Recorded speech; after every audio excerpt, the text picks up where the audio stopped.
सभी एक कृष्ण के तभी तो प्यारे हैं वे सदा। तभी तो प्यारे हैं वे सदा। मेरे तो हैं कृष्ण केवल, मेरे तो है कृष्ण केवल, दूसरा न कोई, जैसा भी हूँ उन्हीं का हूँ, शरण में हूँ उनकी सदा। सुख दुख नहीं जग में, सिर्फ है परिस्थितियाँ, हैं सभी प्रसाद प्रभु की, लौ लगे कृष्ण से सदा।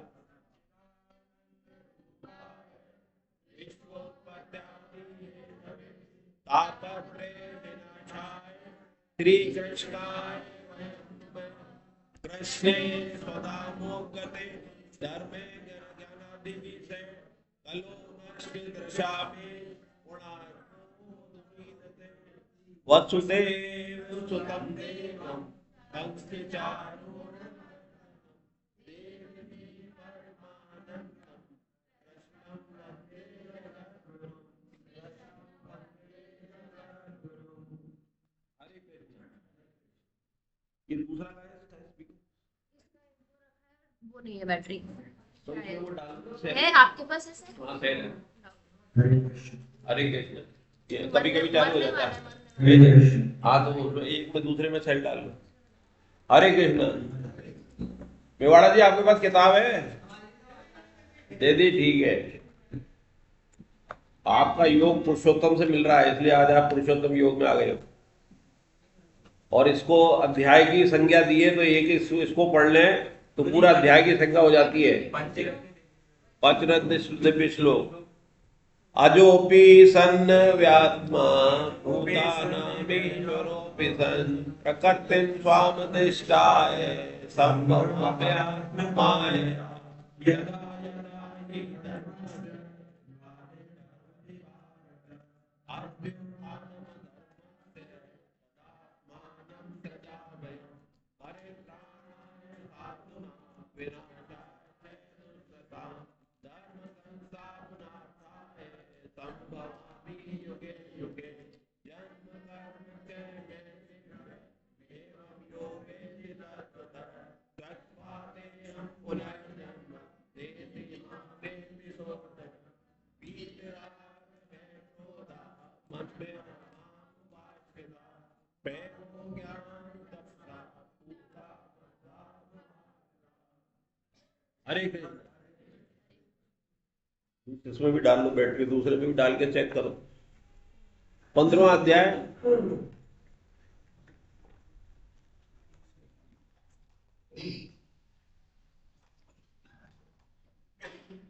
15वें अध्याय का नाम है पुरुषोत्तम योग। इससे पहले हमने पढ़ा था गुणत्रय विभाग योग, और भगवान ने क्या कहा था? क्योंकि जो इसका अतिक्रमण कर जाता है, किसको? तीनों गुणों को अतिक्रमण जो कर जाता है वो मुझे प्राप्त हो जाता है। यानी कि तीनों गुणों का संग से असंग जो हो जाता है, भगवान ने उसका उपाय बताया, अतिक्रमण कर जाता है। फिर भी अर्जुन ने पूछा कि कैसे प्राप्त किया जाए, कैसे इनसे अलग किया जाए, तो वो कोई सरल उपाय हमारे लिए सुनना चाहते थे अर्जुन।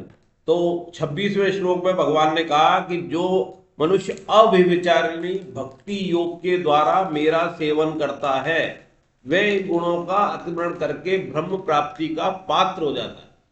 तो क्या सरल उपाय बता दिया कि अव्यभिचारी भक्ति योग के द्वारा, व्यभिचार का मतलब है एक से ज्यादा संपर्क रखना। तो हमने अगर भक्ति भी कर रहे हैं, किसी की शरण में भी है, गीता का सार क्या है? शरण। गीता से आखिरी में क्या आता है? शरण, शरणागति। तो शरणागति का अर्थ भी यही है कि सबका आश्रय छोड़ के एक का आश्रय। अव्यभिचारी भक्ति का भी यही आदब वो है अर्थ कि किसी एक के ही हो जाए। और हमारा क्या रहता है कि भैया अभी तो कर रहे हैं हनुमान जी की पूजा, पर किसी ने कहा कि यार वो आजकल तो साईं बाबा का जोर है, तो चलो साईं बाबा। फिर उसके बाद पता पड़ा कि यार कीर्तन हो रहा है आजकल कोटा के अंदर सबसे ज्यादा किसका हो रहा है रात को? खाटू श्याम जी का। जबकि खाटू श्याम जी और श्री कृष्ण में कोई अंतर नहीं है।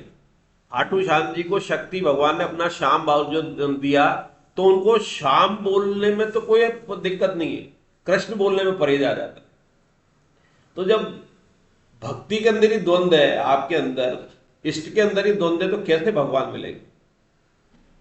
आपके श्याम बाबा में, कृष्ण में, सुदामा में, किसी में भी कोई अंतर नहीं है। वासुदेव सर्वम सिखाते हैं, भगवान ही बताते हैं।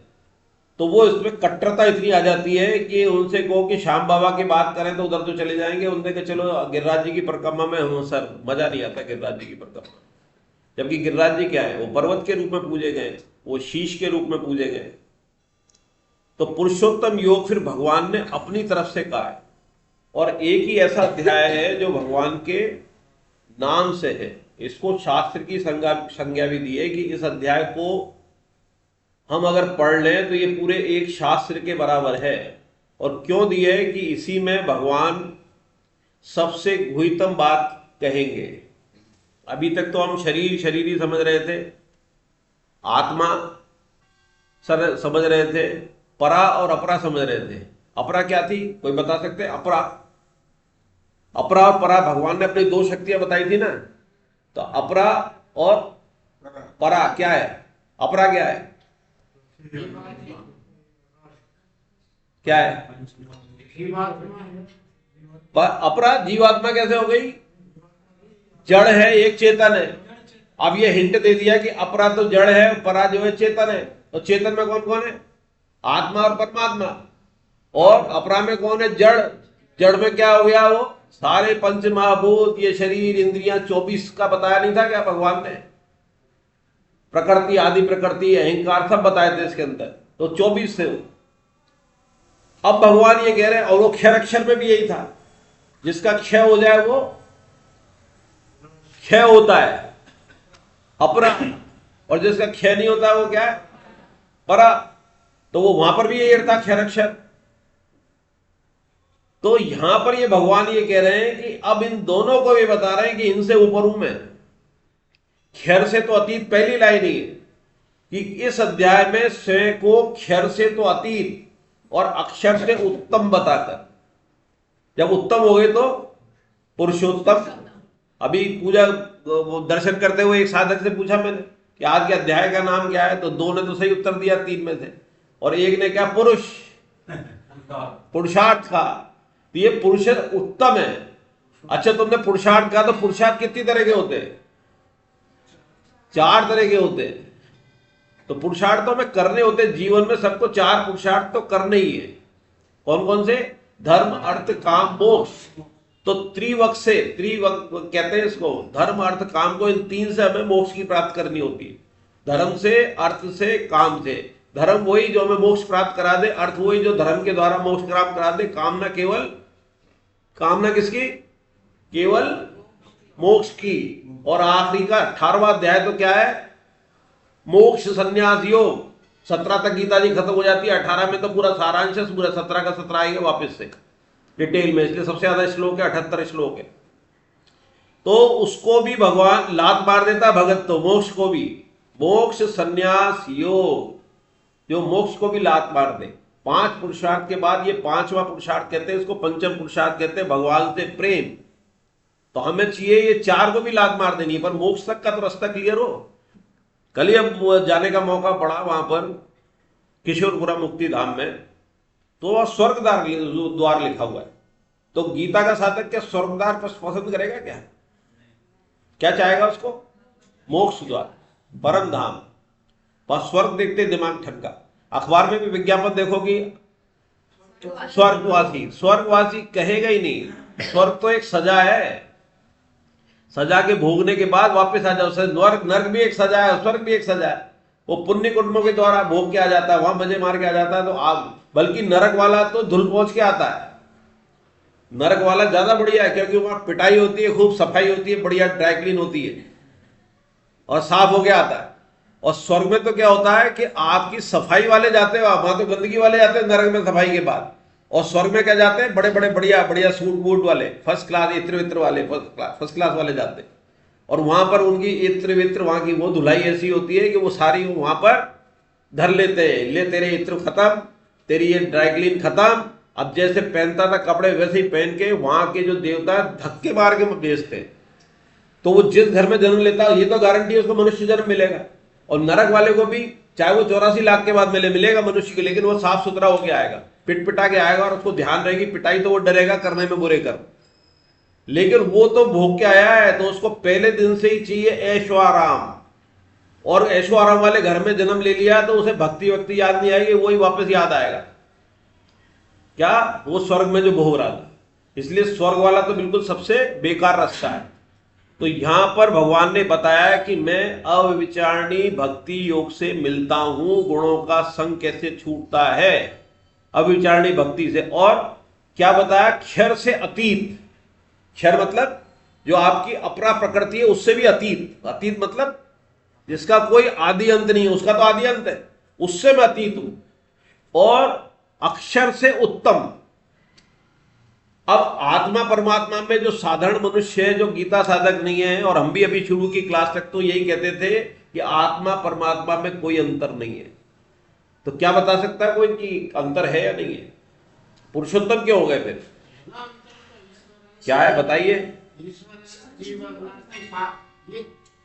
ईश्वर नहीं है, अंश है।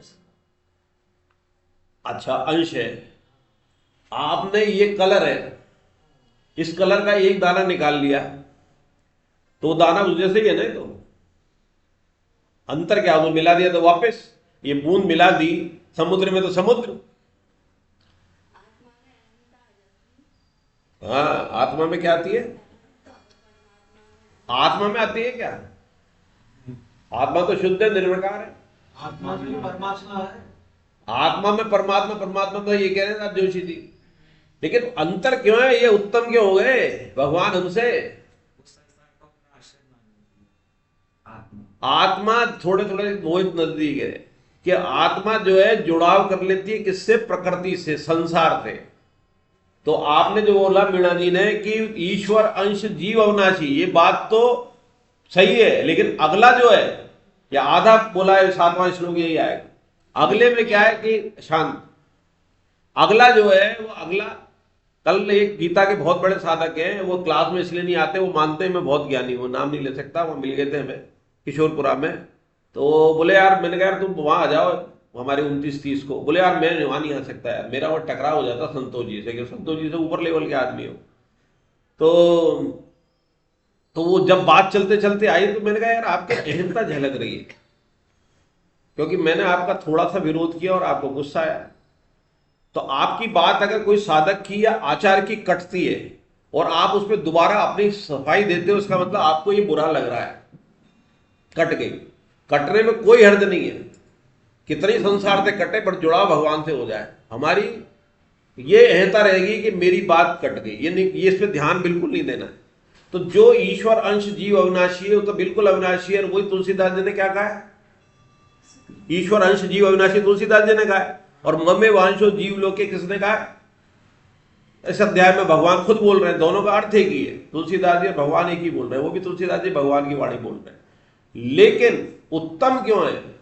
पहले के अध्याय में अगर ध्यान से पढ़ा हो तो उन्होंने कहा था कि मैं इतना बड़ा कर्म करके भी उसमें लिप्त नहीं होता, आत्मा लिप्त हो जाती है। हम जो भी कर्म करते हैं उसको अपना मान लेते हैं, कर्ता अभिमान हमारा नहीं जाता, ये कारण है।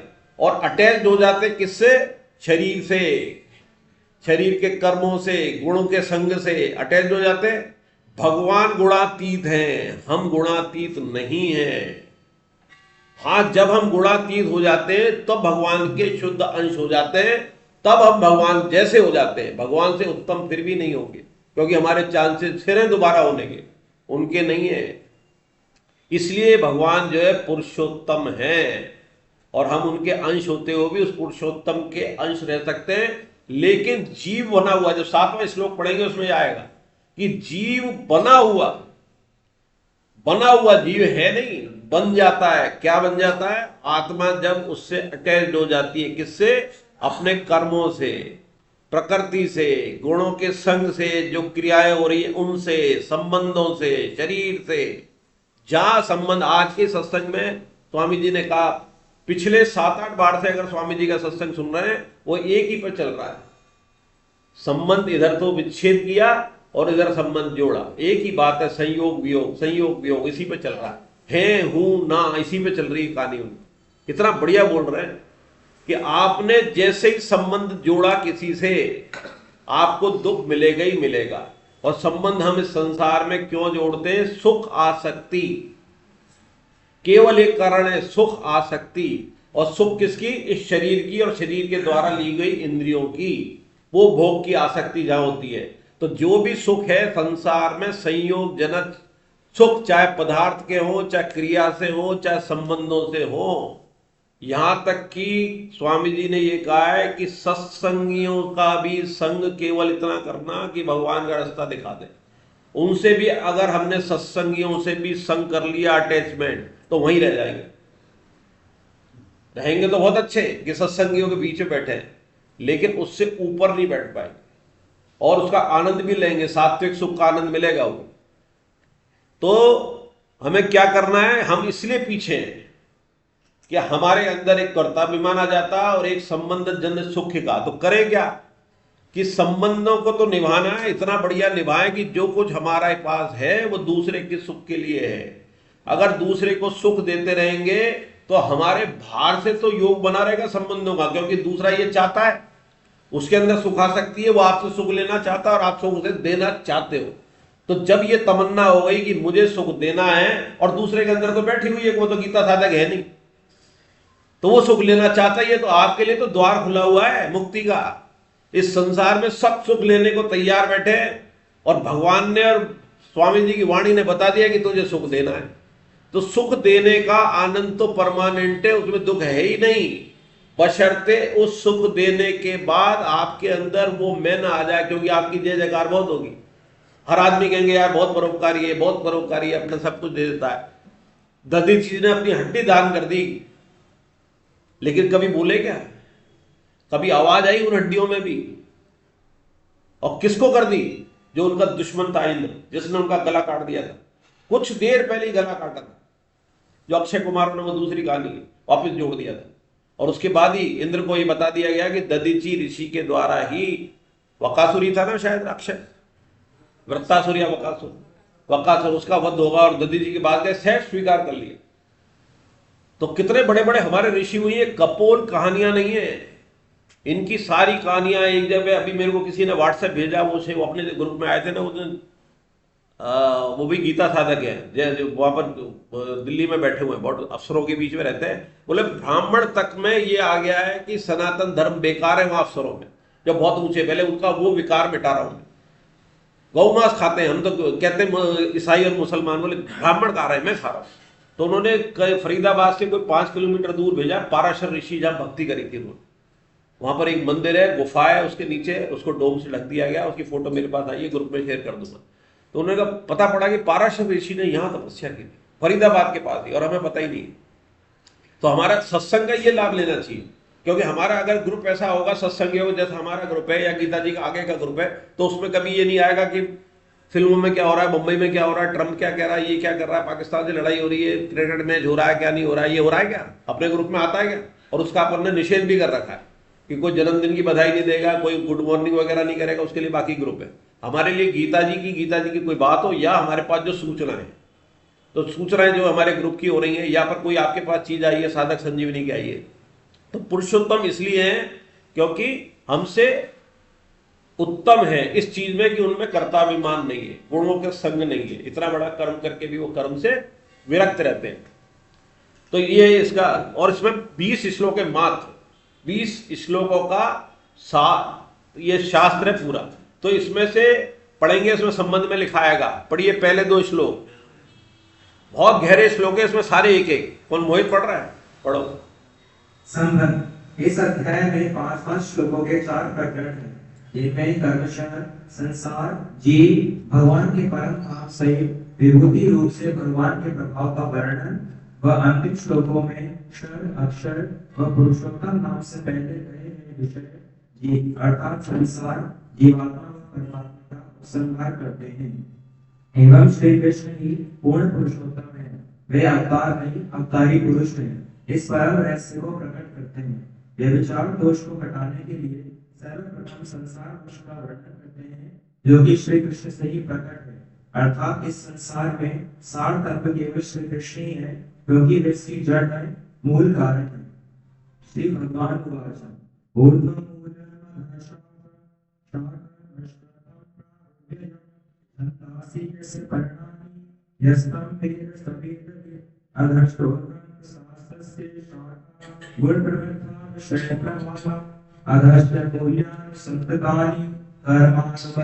मनुष्य लोगे।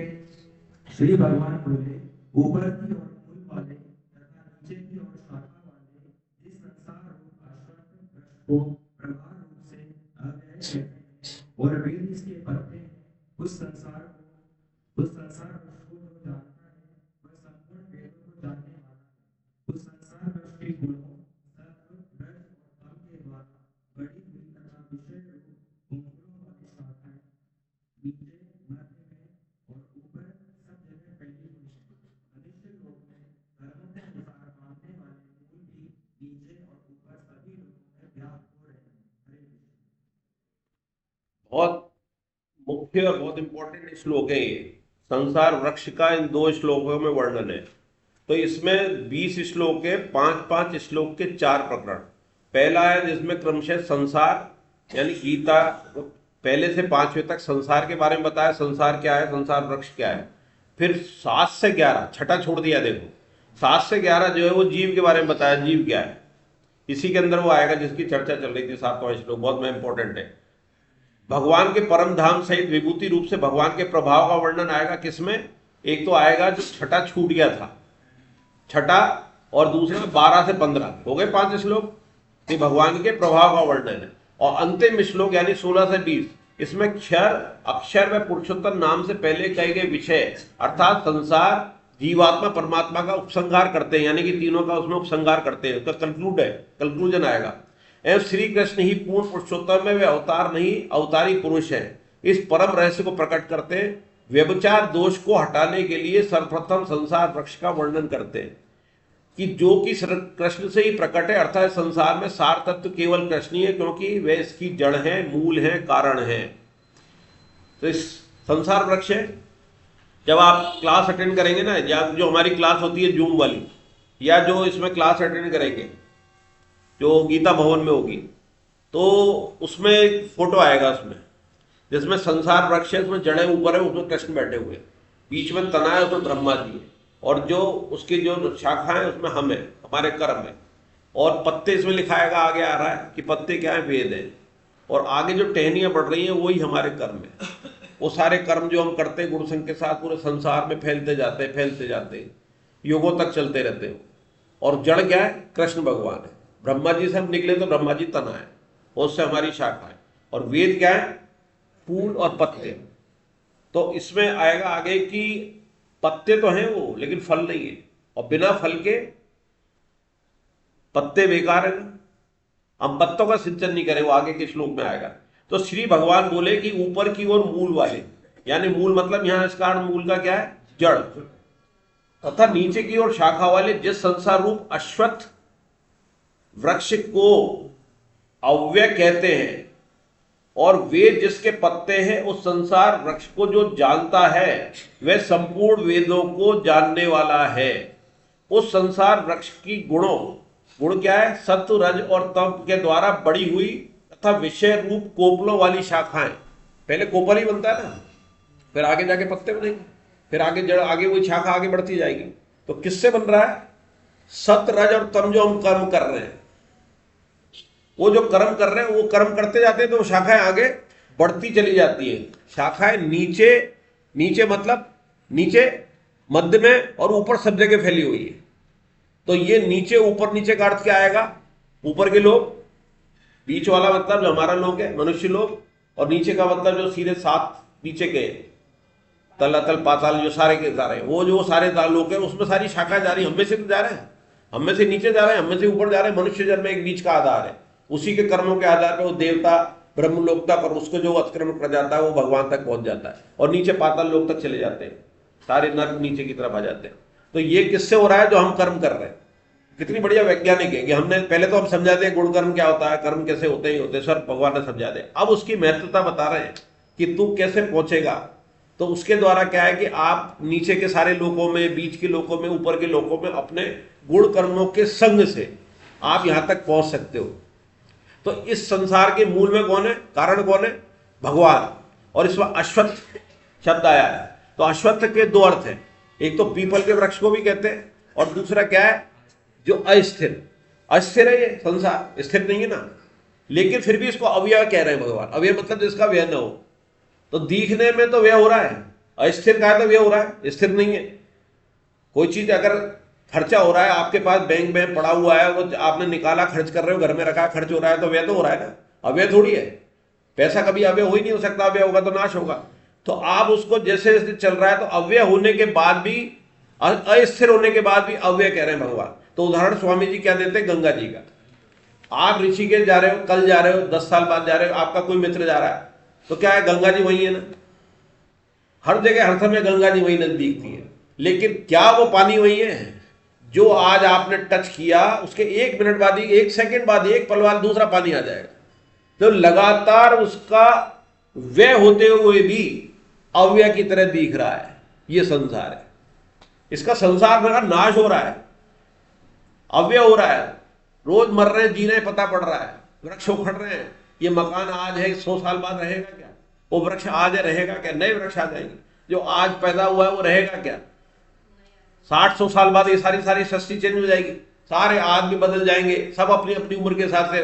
जैसे कोई वट वृक्ष है तो चला है हजारों साल तक, लेकिन छोटा पौधा तो गया 2-4 दिन में, 10 दिन में, महीने भर में, साल 2 साल में। तो व्यय हो रहा है, लेकिन उसके बाद वो दूसरा ऐसा तरीके से आता रहता है कि हमें एक सा लगता है, हमें लगता है, इसलिए हम उलझ जाते हैं। कह रहे यार ये तो वैसे ही रहता है, वही तो दादाजी ने देखा था हमारे, वही हम देख रहे हैं, वही पोते देखेंगे, वही तो गंगा जी है। लेकिन बदलाव हुआ कि नहीं हुआ। और उसको स्वामी जी ऐसा समझाते हैं कि अपने शरीर को देखो, बचपन में क्या था, आज क्या है, और आगे भी यही होगा, आगे बुढ़ापा आएगा। लेकिन आप अभी भी अनुभव वही देखने वाला करते हो। आज भी आप अपने बचपन की जब याद करने लग जाओगे अकेले में, तो आपको बचपन दिखाई देते आप बचपने में आ जाओगे। और वो कब होता है कि जब आप बच्चों में बैठोगे तो वैसे ही हो जाते हो, क्योंकि जो चीज वो बच्चा कर रहा है आपने की हुई है और आपकी स्मृति में, तो वो आप करने लग जाते हो। तो फिर भी क्या होता, अस्थिर व्यय वाला होते हुए अव्यय की तरह दिखता है। और दूसरा, पीपल की संज्ञा इसलिए दी कि पीपल की लकड़ी, पीपल की चीजें हमारे यज्ञ में काम आती है। तो ये संसार की जो चीजें हैं, ये जो वृक्ष है, यानी ये शरीर उसी संसार वृक्ष का पार्ट है, इसको हमारे को यज्ञ में लेना है, काम में। कौन से यज्ञ में, आपके संसार के प्रति जो काम कर रहे हो, परिवार के लिए जो काम कर रहे हो, उसकी लकड़ी के रूप में इस्तेमाल करना है, ये मानते हुए कि इसका व्यय हो रहा है। और इसका मूल कौन है, भगवान है। कितना बढ़िया बात आ गई, कितना शानदार, समझ में आ गई तो मजा आ जाएगा। कहीं कर्म में रुकावट नहीं आ रही है, कर्म वही के वही चल रहे हैं, पर आधार कौन है, कृष्ण। और आप अब जब सिंचाई करोगे किसी भी पेड़ पौधे की, तो पानी कहाँ लगाओगे, जड़ में। तो जड़ में पानी लगाने का अर्थ ये नहीं है कि आपने सब कुछ संपत्ति दे दी किसी मिशन को, किसी संत को दे दी। आपने जो कर्म किया वो भगवान का मान के किया। बच्चे पाले भगवान के मान के पाले, तो पानी लग गया। अब उसमें उसके बच्चे के पालने में जब खर्चा होगा तो देखोगे क्या, आप नहीं देखोगे। तो ऐसा करते करते भी आपको लग गया कि यार ये दीन दुखी और है, इसकी आपने भी कर दी सेवा, तो वो इतना बढ़िया पानी है कि वो पानी आपकी जड़ में लग रहा है। और पेड़ों में तो पानी लगाने का अर्थ है कि एक पेड़ में पानी लगाओगे तो उसी को लगेगा। और इसमें तो ये संसार का जो वृक्ष है, उसमें जो भी है वो भी भगवान की जड़ी तो है, भगवान का हिस्सा तो है। तो जहां जरूरत के हिसाब से पानी लगा दी। आप जिस पे पानी ज्यादा लगाओगे, अतिवृष्टि करोगे तो गल जाएगा ना। तो आपके बच्चों के प्रति आपने जितना खर्चा करना था कर दिया। अब आपके पास पानी ज्यादा है, तो इसका मतलब है बच्चे में फिर लगा दो तो गल जाएगा ना वो पेड़। और उसको आपने दूसरे में लगा दिया जो सूख रहा था, वहां पानी उपलब्ध नहीं था, किसी भी कारण से उसकी व्यवस्था नहीं थी, और भगवान ने एक्स्ट्रा इसीलिए दिया था कि तू इसमें लगा दे। और आपने उसको लगा दिया तो वो पेड़ भी पनप गया और आपका भी नष्ट होने से, अतिवृष्टि से बच गया। गणित की कलाई। लेकिन हम क्या करते हैं, एक ही में लगा देंगे, जो जो अपना है अपने में ही। और वो फिर गली जाता है, सड़ जाता है। तो पानी भी खराब और पेड़ भी खराब। और उससे क्या किया, दूसरों में भी लगा दिया पानी, अपना मान के भगवान का ये भी, तो वो पेड़ भी हरा भरा, अपना पेड़ भी हरा भरा, और फिर हरी भरी पूरी खेती हो गई। तो इतनी सी बात से समझ में कितनी बढ़िया बात आ रही है। और वेदों का सार में क्या कहते हैं कि वेदवित, ये 15वें श्लोक में आएगा कि वही असली वेदवित है। तो वेदवित क्या है, जो वेदों में पहले भी चर्चा हुई है शुरू की क्लासों में कि वेद में सकाम कर्म बताए जाते हैं। क्यों हमारे लिए पहले वेद पढ़ो, और गीता पढ़ ली तो वेद पढ़ने जैसे ही है, क्योंकि उसमें बार बार जिक्र आता है सकाम से निष्काम की यात्रा क्या है, गीता है। और वेदों में भी सकाम से गीता निष्काम की है, वो उपनिषद है, वेदांत जिसको कहते हैं। पर हम क्या करते हैं, या हमारे जो विरुद्ध हैं सनातनी के, वो वेदों की बात उठा देते हैं। देखो इसमें भोग की बात कही है, इसमें ये भोग की कही है, वेदों में लिखा है। और ये इसलिए कही है तुम जैसे मूर्खों के लिए कि तुम्हें यही पसंद है, लेकिन तुम उसके आगे पढ़ना नहीं चाहते हो, या पढ़ के भी बात बोलना नहीं चाहते हो कि इसको छोड़ देना है, जो हमारे त्याग की बात हुई है। हमारे तो मोक्ष संन्यास का भी मतलब मोक्ष का भी त्याग किया हुआ, इतनी ऊंची बात है, वो नहीं बात करेंगे, वो वेदांत है। तो वेद से क्या निकले, वेद क्या निकले, भगवान की मुख। और वेद से क्या निकले, उपनिषद। और उपनिषद से का सार क्या है, गीता। और गीता का सार क्या है, शरणागति। ये चेन है, भगवान के मुंह से निकले वेद, और वेद से का सार क्या है, उपनिषद। उपनिषद का सार क्या है, गीता। और गीता का सार क्या है, शरणागति। और ये भी भगवान ने ही निकाली है। तो बात वही, घूम के चक्र वही आ गया। तो इतना सरल ग्रंथ है जिसको हमने टफ बना लिया। और टफ तो कुछ हमारे महानुभावों ने बनाया। संस्कृत के श्लोक पढ़ना नहीं आता तेरे को, गीता नहीं आती, वाह भाई वाह। वो हमारे तक इस क्लास के अंदर हमारी जो गीता प्रचार है उसके अंदर समझ भी है, और समझ के बाद एप्लीकेशन भी जरूरी है कि तू दान कर रहा है कि नहीं कर रहा है, कि फोकट में नंबर ले रहा है, तू व्रत कर रहा है कि नहीं रहा है। व्रत इसलिए कराता है संयम के लिए, एक लिखवाते किस लिए, एक निश्चयात्मक बुद्धि के लिए। लिखो 7 बार तो एक निश्चयात्मक बुद्धि होगी। जब आप पूरी जिंदगी भर ये एक बात 7 बार लिखते रहोगे कि मुझे भगवान को प्राप्त करना है, मुझे भगवान को प्रेम को प्राप्त करना है, तो आपके अवचेतन मन में चली जाएगी कि नहीं चली जाएगी, कारण शरीर में चली जाएगी नहीं चली जाएगी। अगला जन्म मिल गया तो आप पहले दिन से पेन पकड़ के सबसे पहले यही लिखोगे, क्योंकि पूरी जिंदगी लिखा है आपने। कितनी बढ़िया बात है। तो ऐसा कहां मिलेगा कि हम उसको चूक रहे हैं। भाग्यशाली है जो हमें इतना बढ़िया मिल रहा है। और अब तो कोटा में हमारे जो सेमिनार हो रही है उसके अंदर 18 अध्याय इतने शॉर्ट में होंगे, तो फिर पढ़ने को मन करेगा। अरे ये बात, और क्या श्रवणम भक्ति क्यों पहले कही जाती है, श्रवणम भक्ति अगर आपके पास है, सुना हुआ है कभी भी, और वो आपको कभी भी याद आ जाएगा, दोबारा देखने को मिलेगा। पढ़ने बैठोगे आपने सुना हुआ, अरे यार यही कहा था क्लास, अरे यही कहा था। तो अब संसार वेद का क्या है, सार उपनिषद। तो वेद वित्त वो है जो फलों को देखता है। वेद का फल क्या है कि सकाम कर्म करके उस कर्म को छोड़ देना, निष्कामता आ जाए, वो है वेद का फल। वो वेद वित्त हो जाता है, वो ज्ञानी है वेद का, यानी कि वेदांती हो जाता है, जो 15वें श्लोक में आएगा। अब इसमें एक आता है दूसरे इसमें श्लोक में अधोश्चर, ये दूसरे का पढ़ रहा हूं मैं पहले, 259 के पहले। अधे शब्द से मतलब नरकों से, और ऊर्ध्व पद से का तात्पर्य ब्रह्मलोक से, और इसमें च पद आया मनुष्य लोक का वाचक है। अर्थात संसार वृक्ष की शाखाएं नीचे, मध्य और ऊपर सर्वत्र फैली है, जिसके अपन चर्चा कर चुके। वो एक शब्द में भगवान ने कह दिया। भगवान के शब्द इतने गहरे होते हैं कि एक शब्द में ही तीनों चीज कह दी है, तीनों लोक कह दिए भगवान ने। और संसार वृक्ष की सिंचाई 3 गुण रूप जल से, इसकी चर्चा कर चुके। अपन किससे सिंचाई कर रहे हैं संसार की, अपने गुणों से, अपने कर्मों से, सतरज तम। वैसा का वैसे अपन सिंचाई कर रहे हैं, वैसे वैसे हमारे आगे हमारी शाखाएं बढ़ती जा रही हैं। और उन गुण कर्मों के आधार पे वो शाखा अगर सत है तो ब्रह्मलोक में पहुंच रही है, ब्रह्मलोक तक जा रही है। अगर उसमें आपने तमोगुण है तो कहां जा रही है शाखाएं, वो नरक लोक में जा रही है। और आपके रजगुण में चल रहे, किस में चल रही है, च लिखा है, जो मनुष्य लोक में चल रही है। एक शब्द के अंदर तीनों 14वें अध्याय का सार कह दिया भगवान ने। पिछला अध्याय था ना, इसलिए वो पहले पढ़ाया कि जब तक गुण संग नहीं समझोगे आगे मेरे को कैसे समझोगे। तो ये संसार वृक्ष का रूप हो गया गुण संग के द्वारा। और छोड़ने का तरीका, जब आप उसमें क्लास अटेंड करो ना तो वो देखना, या मेरे पास है उसकी वो फोटो, मैं ग्रुप में शेयर कर दूंगा पूरे। ये 6 अध्याय की वो आ जाती है हमारे पास, 6 अध्याय की, तो उसमें उस फोटो निकाल के देखना कि पहले और दूसरे के अंदर। तो भगवान तो उधर खड़े हुए हैं, और बीच में एक पानी भरा हुआ है, वो सारे हमारे गुण संघ हैं, और इधर हम फंसे हुए हैं, हमारी शाखा इधर बढ़ती जा रही है। उस गुण संघ का अतिक्रमण करना, यानी कि जो पानी भर गया हमारे, सिंचाई कर रहे हैं, उसी पानी से सिंचाई कर रहे हैं, तो इधर की तरफ सिंचाई कर रहे हैं, और खड़े हो गए बड़े मंत्रमुग्ध हो रहे हैं कि हाँ, ये तो ऊपर के लोक में बैठा हूं। और भगवान कृष्ण वहां पर माँसुरी के साथ, राधा जी के साथ मुस्कुरा रहे हैं, आने की देर है तो इसको अतिक्रमण कर दे, इसको पानी को इधर के इधर आ जाओ, उछल के मैं यहाँ बैठा हूं, ये वैकुंठ धाम। हरे कृष्णा। और यहां पर देखो, जो दूसरे श्लोक में आया है वो मूलानी शब्द आया, तो वहां एक तो मूल आया, वो वृक्ष की, किसकी, जड़ की मूल। यहां नीचे ऊपर अदृश्य नीचे मूलानी शब्द का जो आया, मूलानी शब्द का तात्पर्य यहां पर कामना रूप से मूल से, जो अपन कामना करके तादम्य कर लेते, किससे, इस संसार से, इस संसार से तादम्य कर लेंगे, इन टहनियों से कर लेंगे, तो वो जो मूल है, वो यहां पर जो मूलानी शब्द है उसके लिए आया है। और दूसरा शब्द आया अनुसंतातनी, सभी लोगों में व्याप्त हो रहे हैं। ठीक है, यहां तक आ गया समझ में। अब अगला पढ़ते हैं, तीसरा और चौथा। हरे कृष्ण। इसके पहले ऊपर वाला भी पढ़ो, ये चौपाई भी पढ़ो। नर हाँ, नरतम सम नहीं कव नहीं देही, जीव चराचर जाचक देही, नरक स्वर्ग कप वर्ग निसेनी, ज्ञान विराग भगति सुख देनी।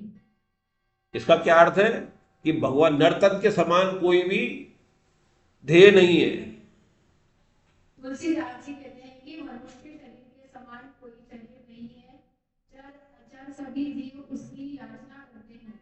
यह मनुष्य शरीर नरक स्वर्ग और मोक्ष की सीढ़ी है तथा ज्ञान वैराग्य भक्ति को देने वाला है। संबंध संसार वृक्ष की अनित्यता का वर्णन करते हुए संसार वृक्ष के छेदन का तरीका बताते हैं।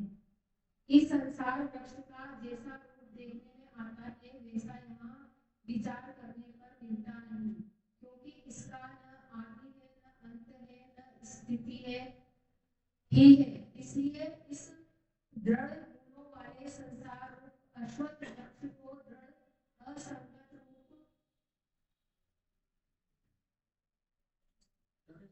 शास्त्र के द्वारा काटकर उसके बाद उस परम परमात्मा को खोज करनी चाहिए, जिसके प्राप्त होते हुए मनुष्य फिर लौटकर संसार में नहीं आते, और जिसकी अनादि काल में जन्म और आने वाले यह सृष्टि विस्तार को प्राप्त हुई है। उस आदि पुरुष परमात्मा के ही मैं शरण हूँ। हरे कृष्ण। हरे कृष्णा, हरे कृष्णा। एक एक श्लोक इस अध्याय का बहुत इंपॉर्टेंट है। पहले तो भगवान ने बता दिया कि तेरे कैसे कर्म है, कैसे तू संसार ये वृक्ष है, तू कहाँ है, तेरी स्थिति कहाँ है। उस जगह हम चेक कर लें हम कहाँ पर है संसार वृक्ष में। तो अभी तक के कर्मों से हम कहाँ हैं, हम नीचे की टहनियों में चल रहे हैं, और कभी सत भी कर रहे हैं, कभी रज भी कर रहे हैं, ये कर रहे हैं। तो अब आखिरी छलांग कब लगेगी, आखिरी में। आखिरी में अगर भगवान का नाम स्मरण हो गया, जैसे सतोगुण के अंदर रहे तो सतोगुण में रहे तो ऊपर के लोग मिल जाएंगे, रज में रहे तो मनुष्य लोग मिल जाएगा। और पिछली क्लास में चर्चा भी की थी कि ज्यादातर हम रजोगुणी हैं, तो ज्यादातर हम पहले मनुष्य रहे और फिर भी मनुष्य रहेंगे, लेकिन किस कुल में जाएंगे, ऊपर जाएंगे नीचे जाएंगे, हमारे लिए अगले फैसिलिटेशन मिलेगा या अवरोध मिलेगा, जो हमारी क्लास चल रही है वैसी क्लास मिलेगी, या उससे बिल्कुल दूध गालियों वाले पैदा हो जाएंगे मनुष्य में भी। तो ये तो दो श्लोकों में भगवान ने बता दिया। अब इसमें बता रहे हैं कि अब की ये जो संसार वृक्ष अनिश्चितता का वर्णन तो कर दिया, लेकिन इसको छेदन, अब इससे कैसे हम मुक्ति पाएं, इस संसार वृक्ष से कैसे अलग हो जाए, ये तरीका बता रहे भगवान इन दो श्लोकों में। इस संसार वृक्ष का जैसा रूप देखने में आता है वैसा यहां विचार करने पर मिलता नहीं, क्योंकि इसका न तो आदि है, न अंत है, न स्थिति है। आदि अंत हमें पता नहीं है, जबकि है इसका, लेकिन अभी तक तो हमें दिख ही रहा है, यानी कितने जन्मों से देखने आ रहे हैं। और जब देखा भी था, ब्रह्मा जी की आयु देखी थी तो कितने 1000 एक दिन में चतुर्युगी हो जाते थे, और एक युग के अंदर कितने करोड़ों भगवान की ब्रह्मा जी की थी एक दिन की आयु। तो इस कारण से वो हमें क्या दिख रहा है, इसका न तो आदि दिख रहा है, न अंत दिख रहा है, न स्थिति है। वर्तमान में भी देख रहे बदल रहा, आदि हमें पता नहीं कहां पैदा हुआ, अंत हमें पता नहीं, और वर्तमान में भी बदल रहा है। कितनी विचित्र स्थिति है। वर्तमान में भी स्थिर तो रहे, तो पकड़े तो इसमें लिखा भी आएगा कि संसार ऐसे पकड़ना है कि जैसे आपने बालू पकड़ी और निकल गई। आपने गंगा जी को हाथ लगाया और गंगा जी निकल गई। आप इस क्षण में जाए थे, स्वामी जी तो कहते हैं कि जिस क्षण आए थे और जब जब जाओगे तो 2 घंटे आपकी उम्र गई। तो आपने 2 घंटे का इस्तेमाल किसमें किया? सत्संग में किया। किसमें किया? भगवान के ध्यान में किया। अब वो ध्यान सतत कैसे बना रहे, भगवान का ध्यान कैसे रहे, 24 घंटे चलता रहे, हर क्षण आपको ध्यान रहे, और कब जब अंतिम पल आ जाए आप ध्यान में रहो। आज ही स्वामी जी ने सत्संग में गाया कि आपकी 3 अवस्थाएं तो हैं सोने की। एक तो जागृत है, एक क्या है? सुसुप्ति है, और एक कौन सी है? स्वप्न वाली है। तीसरी चौथी एक और बता दी, मूर्छा वाली। एक समाधि वाली बता दी। 3 तो हमारे कॉमन है। मूर्छा हमारी कॉमन नहीं है, समाधि में हर कोई जाता नहीं, मूर्छित कोई होता नहीं, बहुत कम होते। तो 5 अवस्थाएं बता दी। अब 5 को जानने वाला तो कोई है? हम क्या 5 अवस्थाओं में हैं, या 5 अवस्थाएं हमसे हैं, या 5 अवस्थाएं हमसे अलग है?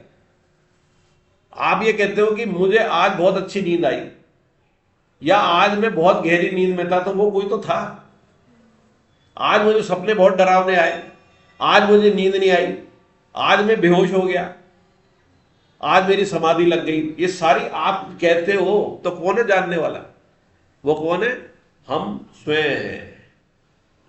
और भगवान ने तो ये बता दिया है कि जो समाधि वाला योग है, एक तो स्वामी जी ने भी कहा है, तो योग के 3 अर्थ बता दिए। वहां समाधि वाला योग कह दिया, योग का मतलब बल भी बता दिया, योग का मतलब प्लस भी बता दिया। ये योग होता गया, योग होता गया। और हमारा योग क्या है? वियोगी योग है। जो हम जी रहे हैं संसार में, संयोग के का वियोग ही योग है। संसार से संयोग के वियोग का ही योग भगवान से है। तो हम उस संसार के योग को योग न मानकर हर समय वियोग की स्थिति में रहे, और वियोग होते ही हमारा भगवान से योग हो जाएगा। और यही अब वो छेदन कह रहे हैं भगवान। छेदने का मतलब ये नहीं है कि उसको काटना है संसार वृक्ष को। उसको छेदन का मतलब है संबंध विच्छेद, डिटैचमेंट। जो उदाहरण दिया था ना कि अभी सड़क पे एक्सीडेंट हो रहा है और आपने कोई संबंध नहीं रखा, तो आप निकल गए, पहुंच गए अनंतपुरा। रास्ते में एक्सीडेंट भी था, कहीं लड़ाई झगड़ा भी हो रहा था, कोई ऐसे दृश्य भी थे जहां आप उलझ सकते थे, आपने कुछ नहीं देखा। आपका उद्देश्य था अनंतपुरा पहुंचना। तो इसी तरह उलझना नहीं, संबंध आपने जोड़ा, कहीं लड़ाई झगड़े हो रही और आप रुक गई, और आपने एक का पक्ष लिया कि यार ये तो सही कह रहा, तेरी गाड़ी गलत चल रही थी, बन गई पार्टी। एक राजी और एक नाराज। हो सकता है वो दोनों आपको पीट दे। कई बार ऐसे किस्से आते हैं ना कि तो बचाने गया था, उसको मर्डर हो गया, या पुलिस उसे पकड़ के ले गई, या तेरे कारण नहीं हो रहा था झगड़ा। तो आप क्यों कूदते हो? अपना सीधा सीधा काम है, अनंतपुरा पहुंचना है, आपको अपना जीवन निकालना है, परिवार चलाना, सीधे कूदते क्यों? वो कर रहा है, ऐसे कर रहा है। हमारा ज्यादातर समय, जो बात पहले भी हुई है, प्रमाद में जाता है या दूसरे के देखने में जाता है वो क्या कर रहा है, कि ये कर रहा है, वो ऐसा कर रहा है, वो ऐसा कर रहा है। अरे उसको जाने दो, उसके खूबी देख लो एक, और अपने में देख लो तो मेरे अंदर है कि नहीं। और वो खूबी भगवान ने क्या कहा है विभूति योग में, कि वो मैं हूं। तो जब उसको देखने लग जाओगे तो कोई इंसान संसार में आपको बुरा नहीं लगेगा, सब में भगवान दिखने लग जाएंगे। कितना सुलभ तरीका एक अध्याय में बता दिया। हर अध्याय की कोई एक बात पकड़ लो, और कोई एक बात पकड़ के दूसरे अध्याय को पकड़ो ही मत, भले ही आपने यही पकड़ लिया, इससे मुक्ति हो जाएगी। विभूति योग से एक बात पकड़ ली कि सबके अंदर एक खूबी है। तो एक बात की आपने खूबी देखी, अब सब में खूबी देखने लगे, दुश्मन में खूबी सबसे पहले नजर आएगी, क्योंकि बुरी बात तो उसकी सारी पता है अपने को। फिर देखेंगे और यार हाँ ये तो है खूबी।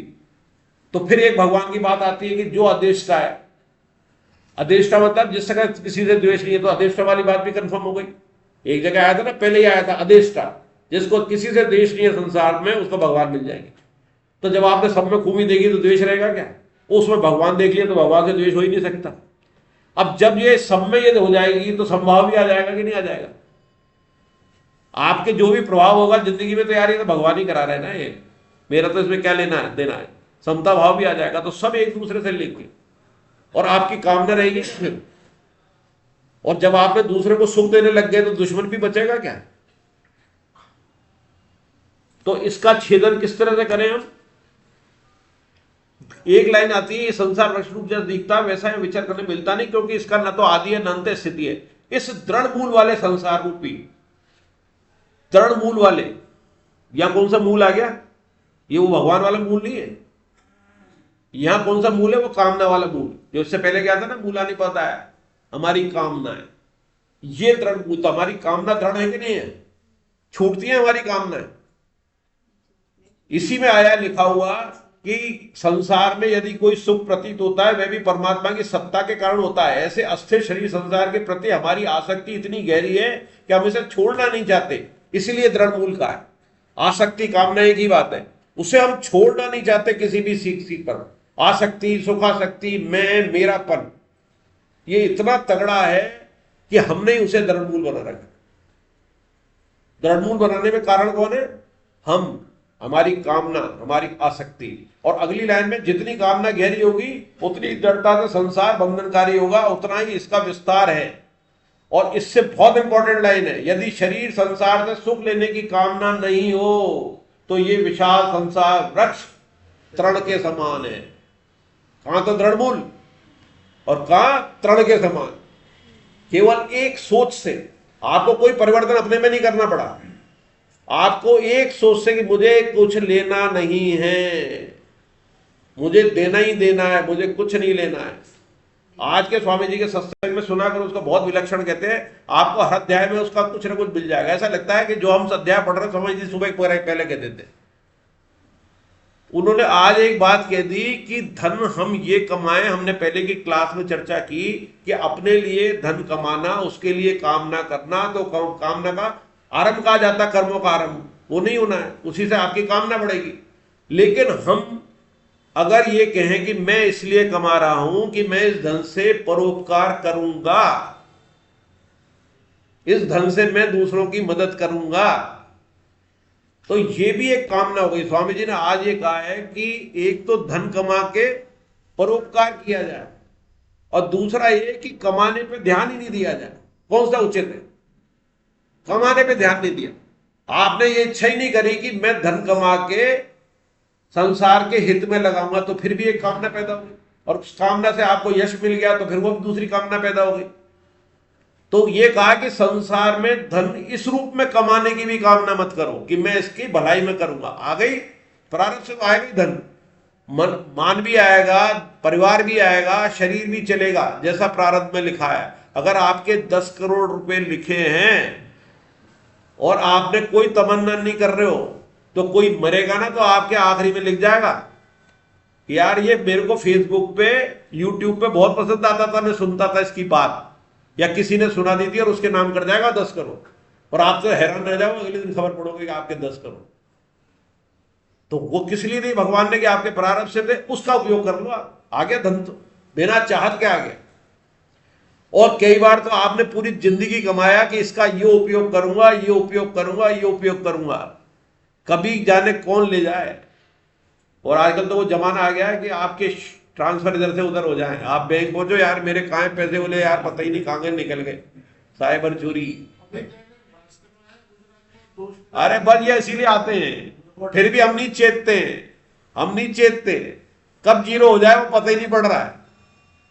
बिना उसमें तो अपन ने कुछ किया ही नहीं, लालच भी नहीं किया। कई बार तो लालच करते ना फंस जाते कि यहाँ पर इसके अंदर कोई गुणा करके देगा, करके देखा, फिर ले जाता। वहां तो कुछ नहीं रखा, ये सोच के रखा था कि बच्चों के काम आएगा, परिवार चलाऊंगा, और देखा तो वहां तो 0 0 0 0 है सारी, सब सपाचट, और फिर भी समझ में नहीं आती। तो तृण के समान हो जाता है हमारे ही कारणों से। और इसमें देखो जो बात कही थी कि सत्संगियों से भी संबंध नहीं जोड़ना, ये इसमें अगले पैरा में आ गई है, बस वासुदेव सर्वम वाली बात भी आ गई है। अब जब आपने छेदन कर लिया, संबंध विच्छेद कर लिया, तो अब उस परम पद की, यहां तक तो आ गया असंगता वाली अस्त्र से। क्या है? संतोष जी इसका लेंगे, जो जो क्लास में जाएंगे 15वां अध्याय हमेशा संतोष जी लेते हैं। और भगवान की कृपा से मैंने तो 10 सुने उनके, 10 तो सेमिनार अटेंड किए। ये अध्याय इतना बढ़िया लेते हैं वो, इस 20वें अध्याय को संतोष जी लेते हैं। उसमें वो असंगता पे इतना जोड़ देंगे, असंगता रूपी अस्त्र। असंगता क्या है? अपनी कामनाओं को खत्म कर देना, संबंध विच्छेद कर देना अंदर से। बाहर से तो इतना बढ़िया संबंध लगे और अंदर से बिल्कुल विच्छेद। पिछली बार की उसमें कहानी आई थी कि वो गौतम बुद्ध का जब आखिरी समय चल रहा था तो उनका वो शिष्य आया, वो रोने लग गया। बोले यार तू शिष्य हो कि मेरा सबसे परम शिष्य रो रहा है। तब उन्होंने याद दिलाई, इसी में आ गए। तो गौतम बुद्ध ने, हाँ, तो गौतम बुद्ध भी एक बार उनके दो प्रिय शिष्यों की मृत्यु पर आंखों में आंसू आ गए थे। तो उन्होंने कहा अरे क्या कर रहे हो ये, आप ऐसे करोगे तो कैसे होगा सबको। तो तुरंत आंसू पहुंच लिए और वो एक स्थिति में चले गए, यानी कि संबंध विच्छेद करा। एक बार की बात है, लगभग शायद 18-20 साल हो गए। वो क्या नाम है, वो भागवत कथा करती है जिसने वात्सल्य खोला हुआ वृंदावन में, ऋतंबरा जी अपने कथा भी कर गई है। ऋतंबरा जी, मैं उस वात्सल्य में वो एक रात रुके भी है। ललित जी ने कथा कराई थी, ललित जी ने वहां रोका था हमें। और एक बहुत बड़े संत की कराई थी, 99 साल के, अब शायद शरीर छोड़ दिया उन्होंने। वो दोबारा जीवित हो गए थे, इसलिए ललित जी ने कराई थी मर के भी। नया न्यू वृंदावन बना दिल्ली रोड पे, वहां कथा होती थी, ठहराया रखा था सबको अलग अलग। तो एक दिन के लिए हम भी गए थे ललित जी के, ऋतंबरा के उस जगह ठहरे थे। बहुत अच्छा बनाया ऋतंबरा ने। तो ऋतंबरा जी की कथा थी वात्सल्य में, अजय और हम जाते थे। तो हम जा रहे थे गिरिराज जी के, तो यार देखा टाइम की ऋतंबरा, और उसमें लिखा था ऋतंबरा के गुरु हैं, क्या नाम है गुरु का ऋतंबरा के पतले से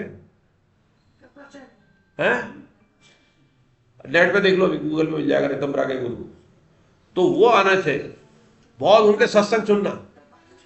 नहीं नहीं नहीं, का नाम लीजिए, हालांकि राधा अंश अवतार कहते हैं उनको, लेकिन उनको समझ नहीं सकते कृपाली जी को। ऋतंबरा के गुरु देखो, उसमें नेट पे होगा ऋतंबरा के गुरु। मेरे मुंह पे आ रहा है बार बार, तस्वीर तो आ गई है दिमाग में, अभी भी है, शरीर है उनका 40 किलो। वो वात्सल्य उन्होंने इंदौर में भी बनाया, गुजरात में भी बनाया वात्सल्य, वही मेन है। तो उनका प्रवचन होना था और आस्था चैनल पे प्रसारित पूरे 170 देशों में हो रहा था। तो अजय उनको जानता था गुरु को, बोले यार ये मैं जानता हूं साक्षात भगवान इनकी अटेंड करेंगे। तो भागवत, देवी भागवत थी, हमने पूरी सुनी सुनी है। परमानंद जी, शरणानंद जी, परमानंद जी सही है, परमानंद जी के प्रवचन सुनना। और परमानंद जी ने एक बात मैं इनका सुनता था पहले, शायद गीता जी उसी लिए मिले उनके आशीर्वाद से, उनके प्रवचन भी सुनता था सुबह 4 बजे उठ के। ऐसे सुबह 4 बजे उठ के काम करता था, भले ही 12-1 बजे से हो, किसी को पता नहीं रहता है। हमारी श्रीमती जी को, बहू को भी पता नहीं है मैं कब उठ जाता हूँ। तो वे उठ के पढ़ता था। तो उन्होंने तीसरी आंख देखना सिखाया, और तीसरी आंख में मुझे बहुत दिखने लगा। तो विजय शंकर जी मेहता मुझे रोक गए कि अब मत देखना, ये तो विरक्ति हो जाएगी, घर छोड़ दोगे आप। तीसरी आंख में आंख बंद करके एक बार तो मेरे को 2 घंटे निकल गए, 4 बजे के 6 बज गए, मुझे पता नहीं पड़ा। उसमें क्या है कि आप है ना आंख पे देखो, और आपको देखते हैं ना उसको भी ना देखो। आप जो यूं आंख बंद करके तो नजर डालती है ना, वो योग में कराते हैं, यहां देखो, बात उसमें भी नहीं देखना। आपको कुछ नहीं देखना है, आपको कुछ नहीं देखना, और आपको कहना तीसरी आंख से एनर्जी निकल रही है, तीसरी आंख से एनर्जी निकल रही है, देखना नहीं है, उसको भी नहीं देखना है। अपने आप वहां से इतनी तगड़ी रोशनी निकलती है, इतनी तगड़ी रोशनी निकलती है, ऐसा लगता है आप रोशनी के बीच में बैठे हो, चाहे कमरे में अंधेरा कर दो, और ऐसा लगता है हल्कापन आ जाता है, क्योंकि विचार खत्म। तीसरी आंख आपकी जागृत होती है, जिसको हमारे यहाँ पर फ्रंटल लोब कहते हैं मेडिकल भाषा में। उसके अंदर ही सारे कलाकारी है, और उसके पीछे हाइपोथैलेमस होता है, जिसमें कहते हैं कि आत्मा शायद वहां रहती है, वो जागृत रहता है उस हर समय। तो वो तीसरी आंख में 2 घंटे का पता नहीं था, ये इन्होंने बताई थी परमानंद जी का। मेरे पहले विचार भी आया था कि उनका एक बार राम मंदिर में सत्संग कराया जाए, अगर वो तैयार हो जाए तो। बहुत अच्छा बोलते हैं, वो बहुत ऊपर उठे हुए हैं। तो उसकी इसलिए इस प्रकरण को याद ले रहा हूं कि उस दिन क्या हुआ कि वो आए, 5 से 6 उनका प्रवचन था, या 4:30 से था, 15-20 मिनट वो लेट हो गए आने। तो उसका उन्होंने कारण बताया। ऋतंबरा इतनी देर से कथा ले रही थी, वो साइड में बैठ गई, हम आगे बैठे थे। आगे बैठने का इसलिए लालच था, एक तो कारण था कि जल्दी पहुंच गए, अब तब गिरिराज जी जाना नहीं, इन्हीं को सुनना है, आगे सुनेंगे। और दूसरा, हम घर पे फोन भी कर रहे थे, तो आस्था खोलो, हम आ रहे होंगे टीवी पे, तो वो रहता ना देखने का, हाँ आ रहे हैं, हाँ आस्था चैनल पे आ रहे हैं, आगे बैठे थे। अब साहब क्या हुआ कि वो आए, तो परमानंद जी ने कहा धीरे से कि मैं इसलिए लेट हो गया कि मेरी जो परम शिष्या है, ज्यादा उम्र नहीं थी उसकी, उसका शरीर छूट गया। और बड़े सहजता से उस बात को कह गए, परम शिष्य भी का शिष्या। ऋतंबरा के आंखों में आंसू आ रहे थे। मैंने उसी समय अजय से कहा ये पहुंचे हुए, ये पहुंची नहीं है, ये रो रही है। और ये बात अपने मुंह से कहते हुए इनके जरा भी रुकावट नहीं आई, वाणी में कोई एक्सप्रेशन में बदलाव नहीं। और उसके बाद उन्होंने 1 लाइन 2 लाइन इतनी तगड़ी कही कि सन्नाट आ गया। 25,000 आदमी थे, वो सन्नाट आ गया। तुमने कभी सोचा है कि तुम क्यों पैदा हुए हो? जो अपने स्वामी जी रोज कहते हैं, मृत्यु को प्राप्त करने के लिए। सब 1 लाइन में बोले, दुबला पतला शरीर, आवाज बहुत कड़क है। 1 लाइन में बोले, तुम सब मृत्यु को प्राप्त करने के लिए पैदा हुए और उसी की तरफ रोज बढ़ रहे हो। और उसके अलावा तुम कहते हो कि तुमने ये कर लिया, वो कर लिया, वो कर लिया, तो वो तो कुत्ते ने भी कर लिया, सुअर ने भी कर लिया, तुमसे बढ़िया किया। उस योनि में भी कर लिया, तुम इस योनि में आगे कर। और ये पूछे, एक अगली जो लाइन और खतरनाक थी, उनने कहा कि ये मेरे से मत पूछना कि मैंने भगवान के दर्शन किए या नहीं किए, पर गारंटी लेता हूं तुम कर सकते हो। है ना झटके वाली बात? वही स्वामी जी कहते हैं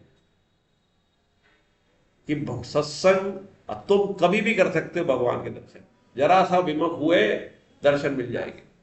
और कई बार तो आप अकेले में अगर आपको रोने की अनुभूति हो जाए, छटपटाहट हो जाए आपके बुरे कर्मों को याद करके, और मैं छोड़ नहीं पा रहा हूं, मेरे ख्याल आ रहे हैं, अकेले में, चाहे मूर्ति के सामने बैठे हो चाहे कहीं हो। इसलिए एकांतवास कहता है, एक पहले आया था ना अध्याय में कि भक्त एकांत पसंद करता है। वो एकांत इसीलिए करता है कि उसके और परमात्मा के बीच में कोई न रहे, कोई विचार न रहे, कोई जीवित न रहे, कोई पुराना न रहे, केवल उससे बात करे। और उस बात करते में अगर रोना आ जाए तो समझो आप शरणागति की तरफ बढ़ गए। अगर भगवान के सामने रो लिए तो एक एक आंसू